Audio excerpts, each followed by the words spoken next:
Salve, salve, meus amigos! Sejam bem-vindos a mais uma aula. Hoje nós iniciaremos a matéria sobre agravo contra decisão unipessoal, também chamada de decisão monocrática. Nós veremos mais precisamente o agravo em recurso especial, o agravo em recurso extraordinário e o agravo interno. Mas antes, caso você queira nos acompanhar, não se esqueça de se inscrever no canal, ativar o sininho para receber as notificações e curtir os nossos vídeos. Vamos dar uma olhada sobre a nossa matéria de hoje. Dando continuidade então ao estudo de agravos, hoje nós teremos a primeira parte sobre agravo contra decisões unipessoais nos tribunais. E nessa primeira parte nós trataremos sobre agravo interno. Passaremos pelo cabimento do agravo interno, para alcançar os seus pressupostos recursais específicos e, por fim, o procedimento.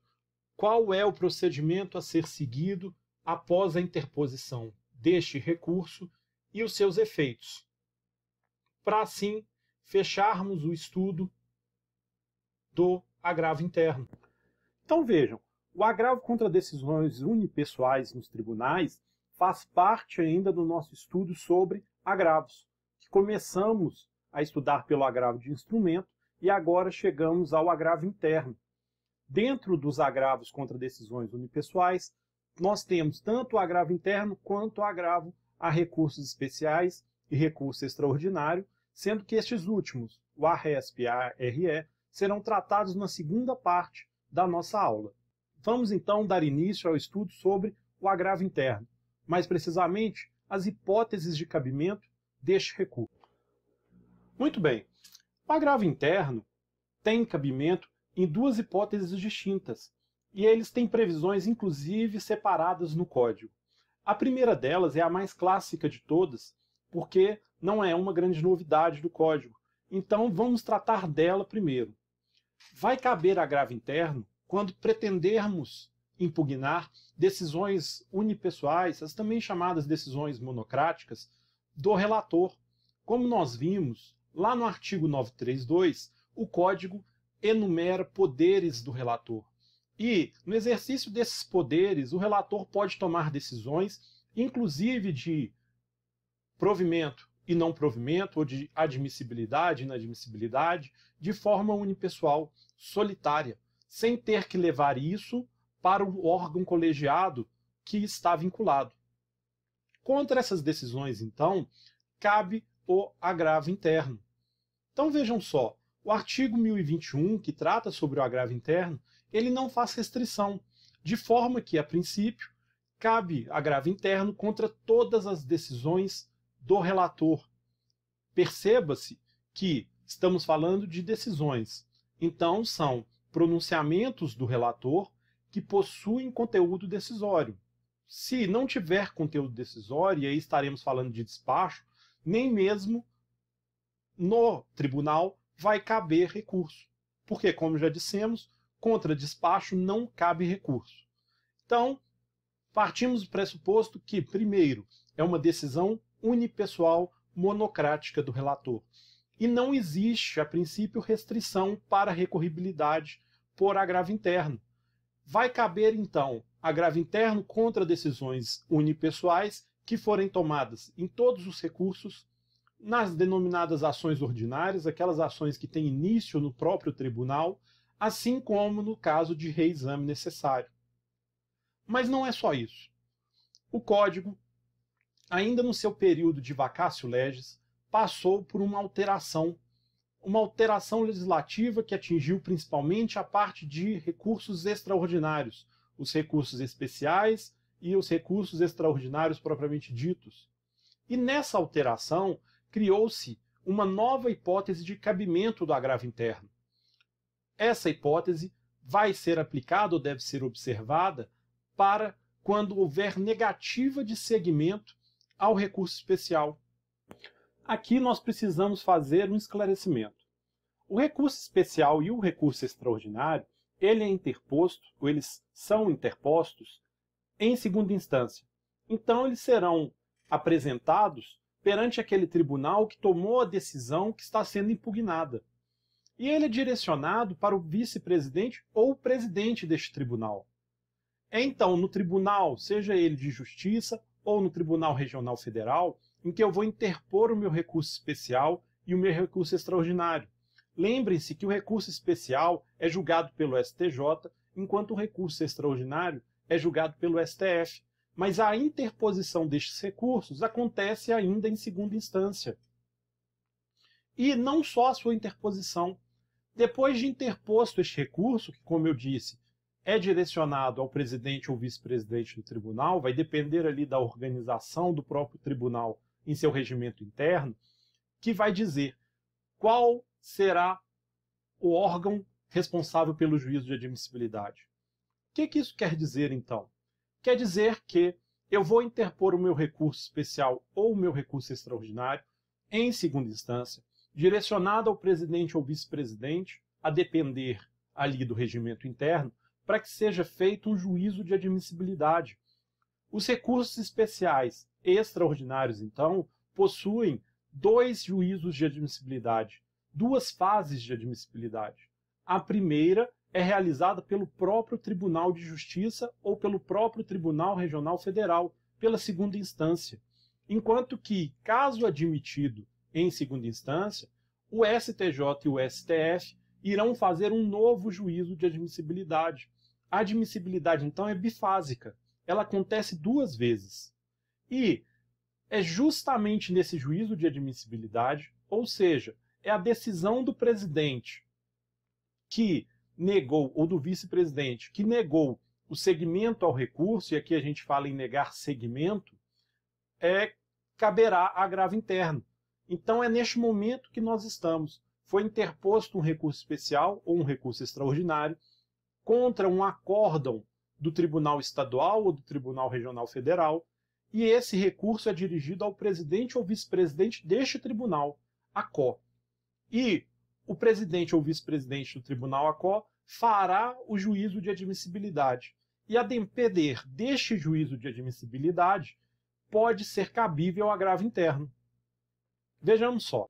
Essas hipóteses estão então previstas lá no artigo 1030, parágrafo 2º, vai me dizer que caberá agravo interno quando o presidente ou vice-presidente do tribunal inadmitir, negar seguimento ao recurso especial ou extraordinário com fundamento em repercussão geral no recurso extraordinário. Então vejam, eu tenho um precedente obrigatório. Todo mundo se lembra lá dos precedentes obrigatórios previstos no 927? Então o recurso extraordinário, o STF, já apreciando um recurso extraordinário, fixou uma tese com repercussão geral. Então é uma tese que todo mundo, é um julgado que todo mundo deve observá-lo, de observância obrigatória. E aí, o seu recurso extraordinário, que você interpôs em segunda instância, ele contraria esse acórdão de repercussão geral. Ele contraria, ele vai de encontro ao recurso extraordinário já decidido pelo STF em repercussão geral. Naturalmente que o presidente ou vice-presidente do Tribunal Estadual ou do Regional Federal não vai deixar que este recurso prossiga, porque, como eu já disse, ele foi decidido por um acórdão com repercussão geral que todo mundo deve observar. Então o presidente do tribunal ou vice-presidente, a quem couber essa competência, vai negar seguimento ao recurso. E dessa decisão monocrática, dessa decisão unipessoal deste presidente ou vice-presidente, vai caber o recurso de agravo interno, a ser julgado por um órgão do próprio Tribunal de Justiça ou do próprio Tribunal Regional Federal. Além disso, também vai ser cabível agravo interno quando o meu recurso especial contrariar ou estiver em sentido contrário a acórdão do STJ decidindo o recurso especial ou pela sistemática dos recursos repetitivos. Mais uma vez aqui, nós temos um precedente de observância obrigatória, o acórdão em recurso repetitivo especial. Então, o STJ, a julgar um recurso especial, aplicou a metodologia dos recursos repetitivos, e a partir daquele momento, aquele acórdão em recurso repetitivo é um precedente obrigatório, deve ser observado por todos os juízes e por todo mundo. E aí o que acontece? Apesar da existência deste acórdão em recurso repetitivo, você decide interpor um RESP, contrariando aquela orientação fixada em recurso repetitivo. Naturalmente que o presidente do tribunal ou vice-presidente vai negar seguimento ao seu recurso, dizendo, olha, o seu recurso é contrário a uma decisão do STJ em recurso repetitivo, e por isso eu nego seguimento. Neste caso, mais uma vez, contra a decisão unipessoal do presidente ou vice-presidente, o que for competente, vai caber agravo interno. E por fim, a nossa última hipótese de cabimento de agravo interno contra a decisão do presidente ou vice-presidente, que está prevista no CPC, é justamente quando for sobrestado um recurso. Imaginem a seguinte situação: nós estamos diante de casos repetitivos, uma multiplicidade de casos idênticos ou com questões idênticas ou análogas, envolvendo a mesma matéria, e aí decide o STJ fazer o quê? Afetar alguns recursos. Ele diz então, olha, eu vou julgar alguns recursos para fixar a minha orientação. Eu vou então fazer um acórdão em recurso repetitivo. Mas, enquanto eu não decido isso, parem de me encaminhar recursos envolvendo essas matérias, porque essas matérias foram afetadas. O que os tribunais regionais e os tribunais de justiça fazem então? Suspendem todos os recursos que tiverem por objeto aquelas matérias afetadas. Acontece que pode ser que o meu caso seja diferente. Então, o presidente do tribunal ou vice-presidente suspendeu de forma equivocada o meu recurso, ou pelo menos eu entendo que assim foi. Então, eu apresento uma petição para fazer uma distinção, o chamado distinguish. O que esse distinguish faz? Eu pretendo demonstrar que o meu caso é diferente do caso que foi sobrestado pelo STJ ou pelo STF. Eu digo, olha, o meu caso não é análogo. A questão tratada neste recurso especial ou neste recurso extraordinário é distinta. Mas, ainda assim, o presidente do tribunal vai manter a decisão dele e vai sobrestar o meu recurso. Neste caso, contra essa decisão do presidente do tribunal ou do vice-presidente, vai caber também agravo interno. Então vejam só, cabe agravo interno contra todas as decisões do relator, sejam elas tomadas em recursos, ações ordinárias iniciadas nos tribunais ou reexame necessário, desde que essas decisões sejam unipessoais ou monocráticas. Não se chegou a levar para o colegiado para um acórdão. E ainda vai caber também agravo interno quando eu estiver diante de decisões unipessoais ou monocráticas do presidente ou vice-presidente do tribunal em juízo de admissibilidade do recurso especial ou extraordinário, desde que esse juízo de admissibilidade tenha por resultado a negativa de seguimento por conta de recurso extraordinário com repercussão geral. 2. A negativa de seguimento em virtude da existência de um recurso especial julgado como recurso repetitivo.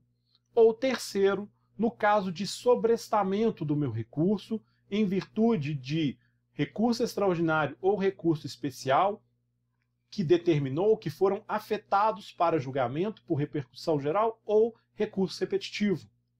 Nessas três hipóteses, então, de decisões unipessoais ou monocráticas do presidente do tribunal ou vice-presidente, caberá agravo interno também. E quais são os pressupostos ou o que nós devemos observar para a interposição deste agravo interno? Além dos pressupostos que nós já vimos de admissibilidade, algumas coisas devem ser observadas. Vamos ver. Vejam, a primeira delas, o prazo recursal. O prazo de todos os recursos de agravo, como dissemos na aula passada, é de 15 dias. Então, o prazo para interposição do recurso de agravo interno também é de 15 dias. Mas há um princípio da dialeticidade que incide de forma muito evidente no agravo interno. Isto porque O artigo 1021, no seu parágrafo 1º, ele estabelece que, na petição do agravo interno, o recorrente impugnará especificamente os fundamentos da decisão agravada. Isso quer dizer que não basta, no agravo interno, que eu repita as razões do meu recurso. Não basta que eu faça um copia e cole do meu recurso anterior para que o tribunal, para que o órgão julgador colegiado, que já estava prevento para aquele julgamento, realize e conheça do meu agravo interno. Eu tenho que necessariamente impugnar todos os termos, todos os fundamentos da decisão proferida pelo relator ou pelo presidente do tribunal ou vice-presidente, a depender de qual é a decisão impugnada. Então, eu preciso de uma impugnação aqui específica. O princípio da dialeticidade é um pressuposto recursal, e se ele não for cumprido, o meu recurso de agravo interno não será conhecido. Vejam, é aqui um óbice exatamente aquele copia e cola, aqueles recursos padrões que eu simplesmente fazia para recorrer. Eu dependo então de uma impugnação específica como um pressuposto recursal específico no caso do agravo interno, por exigência expressa da lei. A lei aqui exigiu de forma expressa que o recorrente impugnará especificamente os fundamentos da decisão agravada. Interposto então o meu recurso de agravo interno, que vejam, não tenho instrumento, como acontecia lá, eu não preciso juntar cópias. Então, interposto o meu recurso de agravo interno, tem início, o relator receberá e intimará o agravado para apresentar contraminuta. E essa contraminuta ocorrerá no prazo de 15 dias. O mesmo prazo que eu tenho para a interposição do agravo, eu vou ter para a resposta do agravo. Feita essa contraminuta, apresentada a contraminuta ou não, transcorrido o prazo sem que ela seja apresentada, os autos serão conclusos. Para quê?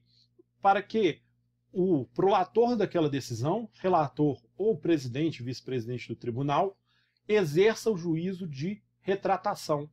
Porque o agravo, como é inerente a todos os agravos, e nós já dissemos, possui efeito regressivo. Então, nos agravos, o prolator da decisão pode se retratar, caso ele entenda diante das razões que é o caso. Então, após o prazo da contraminuta, após o prazo de resposta para o agravo, irá o juízo prolator da decisão, o relator, o presidente, vice-presidente, vai depender de qual é a decisão impugnada, irá ele fazer o juízo de retratação. Ele vai dizer se ele mantém ou não aquela decisão recorrida. Caso ele entenda por não modificar a sua decisão recorrida, este processo será incluído em pauta. O agravo interno, então, é uma das hipóteses que estão lá no 934, 935, para inclusão de pauta pelo presidente do órgão julgador, do órgão colegiado. Então, o presidente da Câmara ou o presidente do órgão especial que irá julgar o agravo interno contra a decisão do presidente ou vice-presidente do tribunal, irá elaborar a pauta e incluirá os agravos internos que serão objeto de julgamento. Além disso, o agravo interno tem hipóteses específicas para sustentação oral. A regra é que não cabe sustentação oral em agravo interno.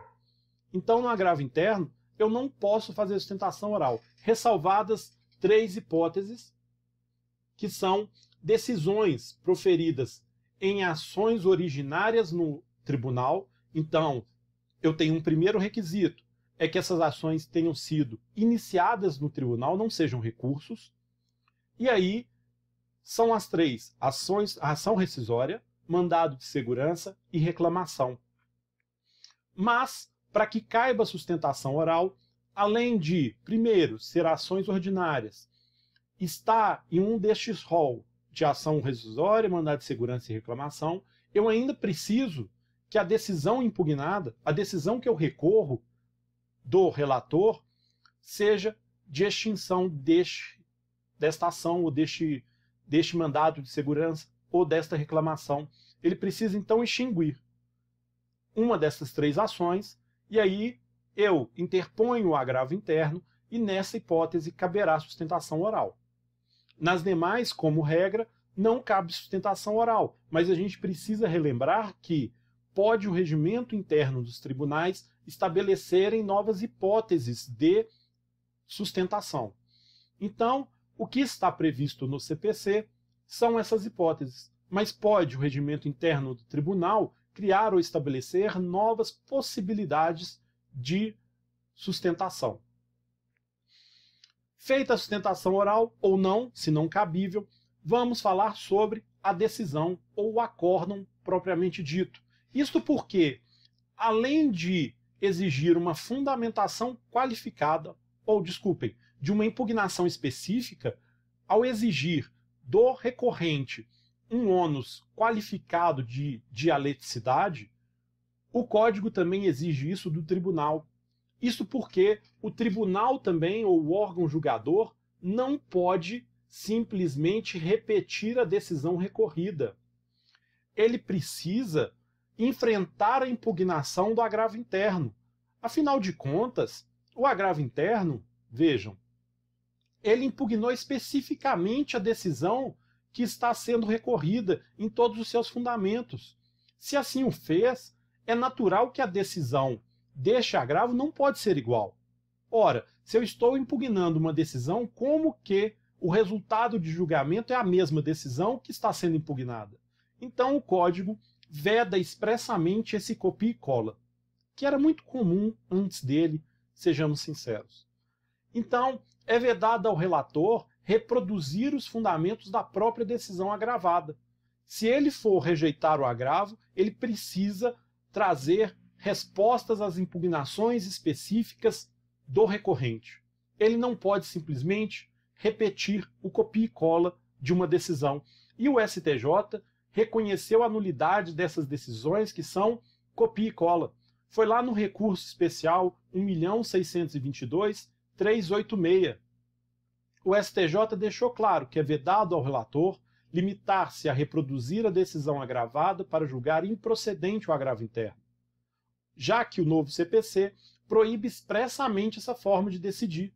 Eu não posso, então, decidir de forma igual à decisão recorrida. Exige o Código uma fundamentação qualificada, uma fundamentação diversa, abordando e enfrentando os termos da impugnação apresentados pelo agravo interno. Mas, por outro lado, nós temos hipóteses em que o Código, no agravo interno, prevê multa. Como assim? Imaginem que eu simplesmente pretendo ganhar tempo. Eu vou utilizar daquele meu direito de recorrer para ganhar um prazo no cumprimento da decisão, para não deixar o processo acabar. Eu vou abusar do meu direito de recorrer. É o chamado recurso procrastinatório. O recurso procrastinatório, então, é um recurso que o objetivo dele é impedir o fim daquela decisão, ou o final daquele processo. Ele não tem por objetivo, efetivamente, rever a decisão. Ele quer ganhar tempo. Então, o Código estabeleceu algumas hipóteses ou alguns requisitos para que o tribunal, ao rejeitar o agravo interno, imponha ao recorrente, aquela pessoa que está abusando do direito de recorrer, uma multa. Vamos ver quais são os requisitos dessa multa. Vejam, vai ser penalizado o recorrente quando, primeiro, for manifesta a inadmissibilidade do recurso. Então, está claro, eu sei que meu recurso não tem os pressupostos de admissibilidade e ainda assim eu vou interpor este recurso. Ou então, que seja de manifesta improcedência. Percebam que estes requisitos são alternativos. Eu posso ter aqui uma manifesta inadmissibilidade ou uma manifesta improcedência. Se o meu recurso, então, tiver em manifesta inadmissibilidade ou manifesta improcedência, ou um ou outro, mas em votação unânime ele for rejeitado. eu tenho então o órgão julgador, a turma ou o órgão especial, de forma unânime, reconhecendo ali que existe uma manifesta inadmissibilidade ou uma manifesta improcedência. Nestes casos, então, poderá ser aplicada multa de 1 a 5% sobre o valor da causa atualizado. O Código estabelece, então, parâmetros mínimos e máximos para a multa, mas dentro desses parâmetros, pode o tribunal decidir qualquer valor. Então vejam, se eu tenho um destes primeiros requisitos, eu tenho a manifesta inadmissibilidade e isso é reconhecido em votação unânime, eu vou ter a multa de 1%. Ou então, se eu tenho manifesta improcedência mais a votação unânime, eu tenho a multa de 1 a 5% sobre o valor da causa atualizado. E aqui a gente precisa ter cuidado. Por quê? Quando a gente vai ler o artigo 1021, parágrafo 4º, nos dá a impressão de que simplesmente ser rejeitado de forma unânime o agravo já fundamenta a multa. Ou seja, todo agravo interno interposto que fosse rejeitado de forma unânime, eu teria automaticamente a multa. E não é isso que acontece. E não é isso que o Código prevê efetivamente. O Código, ele exige situações qualificadas, que são a manifesta inadmissibilidade. Quando ele fala de manifesta, não é uma inadmissibilidade qualquer. Assim, quando ele fala sobre manifesta improcedência, não é uma improcedência qualquer. E isso chegou a ser enfrentado pelo STJ. Em recente julgado de 17/3/2020, o STJ disse o seguinte: a multa do artigo 1021, parágrafo 4º, não se aplica em qualquer hipótese de inadmissibilidade ou de improcedência. Então, não é sempre que for inadmissível ou improcedente que haverá aplicação de multa. Para que exista essa aplicação, eu preciso de situações qualificadas. Vejam, eu preciso de situações qualificadas que demonstrem a manifesta inviabilidade. Então aqui nós estamos falando de inadmissibilidade do recurso. Eu tenho que ter então manifesta inviabilidade de conhecimento do agravo interno ou impossibilidade de acolhimento das razões recursais porque inexoravelmente infundadas. Então, mais uma vez, é a minha manifesta improcedência. Não basta ser uma improcedência comum, eu tenho que sair do lugar comum para que aquilo se torne manifesto. Claro, indubitável. Ok? Então, o STJ já enfrentou isso. Mas, caso eu tenha a presença de todos os requisitos estejam presentes e a multa seja aplicada, essa multa passa a constituir um pressuposto recursal objetivo. Ou seja, para que eu possa continuar recorrendo, me é exigido o pagamento da multa. Eu preciso recolher aquela multa, senão os meus recursos subsequentes, os meus recursos seguintes, não serão conhecidos. E muita atenção e muito cuidado nisso. Por quê? Essa questão já havia, não é novidade no Código, já existia no Código de 73, e lá no Código de 73 tem uma famosa decisão do STF que julgou o informativo, que saiu no informativo 820. E nessa decisão do ministro Toffoli, o STF disse que o recolhimento, o pagamento das custas, ou dessa multa, desculpem, pagamento dessa multa representa pressuposto de admissibilidade. Se não for feito o pagamento, o recurso não será conhecido, inclusive pela Fazenda Pública. Dizia lá o julgado do STF. Mas esse julgado do STF é anterior ao Código. O Código modifica isso. Por quê? Ele traz exceções. Ele diz que o pressuposto de admissibilidade específico neste caso, que é o pagamento da multa, somente será exigido quando não for parte a Fazenda Pública ou por quem estiver, o recorrente estiver em gratuidade de justiça. O Código mesmo estabelece, então, duas exceções, duas hipóteses em que a multa não será pressuposto recursal. Quais são essas duas hipóteses em que a multa não será um requisito de admissibilidade do recurso? Primeira, quando for parte a fazenda pública, quem estiver recorrendo, então, é a fazenda pública. E segundo, quem estiver recorrendo, o recorrente estiver sob o palio da gratuidade de justiça. Nestes casos, a multa somente será recolhida ao final. E se ela somente será recolhida ao final, ela não constitui pressuposto recursal, requisito de admissibilidade. Surge a questão, então, de que o Código não fala sobre o Ministério Público. E o MP? O MP, então, quando parte ou quando pretende recorrer, deve ele recolher custas? Ou pagar a multa? Ele é obrigado a pagar a multa processual que foi imposta? A doutrina, apesar do Código ser silente, a doutrina caminha de forma quase unânime no sentido de que não. O Ministério Público, no final das contas, terá essa multa quitada pela Fazenda Pública. Se quem paga a multa imposta ao Ministério Público é a Fazenda Pública, natural que ele se enquadre na exceção. Qual exceção? De que essa multa somente será exigida, somente pode ser paga ao final.